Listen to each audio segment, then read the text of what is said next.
A consultant hired by government to conduct a feasibility study on building an oil refinery in Guyana says that the undertaking will be risky.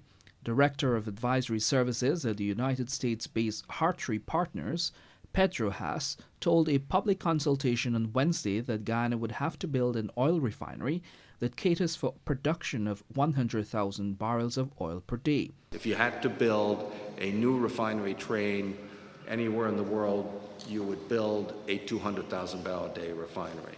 Now, the problem with a 200,000 barrel a day refinery in Guyana is that it is way above the 13 to 14,000 barrels a day that the country requires, and it's a massive investment. And so we looked at what an economic size would be that would make sense in the case of Guyana. You can't bring it down lower than that because then it becomes uneconomic in terms of the cost of the offsites and all the ancillary investments that you have to do to make a refinery viable. The company looked at economic models used in other oil-producing countries and compared them with the scale and complexity of Guyana's potential oil market to come up with the recommendations. However, even with a smaller oil refinery, Haas says there was a high possibility of Guyana getting a negative rate of return on investment of between US $2 billion and $3 billion. Against this backdrop, Haas argued that if Guyana decided to build its own refinery, it would have to compete with refineries operated in the Atlantic Basin and some in the United States.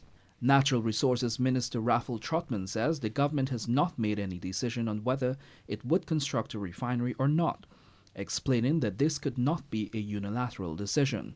We have no difficulty with any private investor, private interest wishing to get into the business of refining.